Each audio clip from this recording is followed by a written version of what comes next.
Then he called his 12 disciples together and gave them power and authority over all demons and to cure diseases. He sent them to preach the kingdom of God and to heal the sick. And he said to them, "Take nothing for the journey, neither staffs, nor bag, nor bread, nor money. And do not have 2 tunics apiece. Whatever house you enter, stay there, and from there depart. And whoever will not receive you when you go into that city, shake off the very dust from your feet as a testimony against them." So they departed and went through the towns, preaching the gospel and healing everywhere. Now Herod the Tetrarch heard of all that was done by him, and he was perplexed, because it was said by some that John had risen from the dead, and by some that Elijah had appeared, and by others that one of the old prophets had risen again. Herod said, "John I have beheaded, but who is this of whom I hear such things?" So he sought to see him. And the apostles, when they had returned, told him all they had done. Then he took them and went aside privately into a deserted place belonging to the city called Bethsaida. But when the multitudes knew it, they followed him, and he received them and spoke to them about the kingdom of God, and healed those who had need of healing. When the day began to wear away, the 12 came and said to him, "Send the multitude away, that they may go into the surrounding towns and country, and lodge and get provisions, for we are in a deserted place here." But he said to them, "You give them something to eat." And they said, "We have no more than 5 loaves and 2 fish, unless we go and buy food for all these people." For there were about 5,000 men. Then he said to his disciples, "Make them sit down in groups of 50. And they did so, and made all sit down. Then he took the 5 loaves and the 2 fish, and looking up to heaven, he blessed and broke them, and gave them to his disciples to set before the multitude. So they all ate and were filled, and 12 baskets of the leftover fragments were taken up by them. And it happened, as he was alone praying, that his disciples joined him, and he asked them, saying, "Who do the crowd say that I am?" So they answered and said, "John the Baptist. But some say Elijah, and others say that one of the old prophets has risen again." He said to them, "But who do you say that I am?" Peter answered and said, "The Christ of God."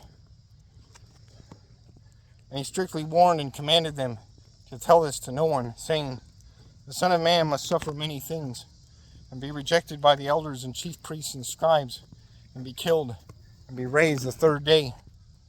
Then he said to them all, "If anyone desires to come after me, let him deny himself, and take up his cross daily, and follow me. For whoever desires to save his life will lose it, but whoever loses his life for my sake will save it. For what profit is it to a man if he gains the whole world and is himself destroyed or lost? For whoever is ashamed of me and my words, of him the Son of Man will be ashamed, and when he comes in his own glory, and his Father's, and of the holy angels. But I tell you truly, there are some standing here who shall not taste death till they see the kingdom of God." Now it came to pass, about 8 days after these sayings, that he took Peter, John, and James, and went up on the mountain to pray. As he prayed, the appearance of his face was altered, and his robe became white and glistening.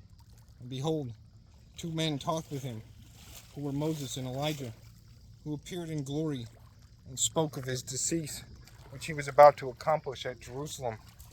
But Peter and those who were with him were heavy with sleep. And when they were fully awake, they saw his glory and the 2 men who stood with him. Then it happened, as they were parting from him, that Peter said to Jesus, "Master, it is good for us to be here, and let us make 3 tabernacles, one for you, one for Moses, and one for Elijah," not knowing what he said. While he was saying this, a cloud came and overshadowed them, and they were fearful as they entered the cloud.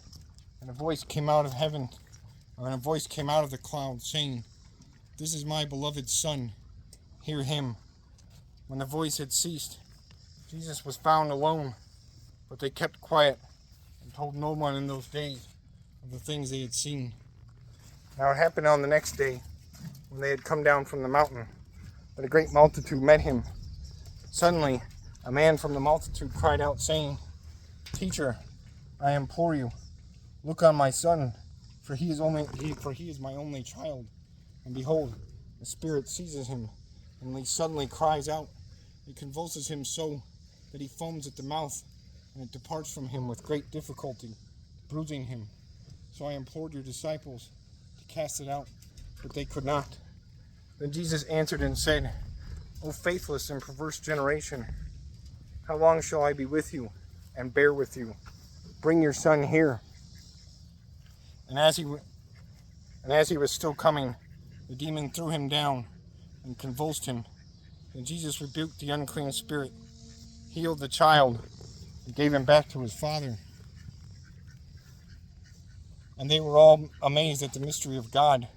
While everyone marveled at the things which Jesus did, he said to his disciples, "Let these words sink down into your ears. For the Son of Man is about to be betrayed into the hands of men." But they did not understand the saying, and it was hidden from them, so that they did not perceive it. And they were afraid to ask him about this saying. Then a dispute arose among them as to which of them would be greatest. Jesus, perceiving the thought of their heart, took a little child and set him by him, and said to them, "Whoever receives this little child in my name receives me, and whoever receives me receives him who sent me. For he who is least among you all will be great." Now John answered and said, "Master, we saw someone casting out demons in your name, and we forbade him, because he did not follow up with us." But Jesus said to him, "Do not forbid him, for he who is not against us is on our side." Now it came to pass, when the time had come for him to be received up, that he steadfastly set his face to go to Jerusalem, and sent messengers before his face. And as they went, they entered the village of the Samaritans to prepare for him, but they did not receive him, because his face was set for the journey to Jerusalem.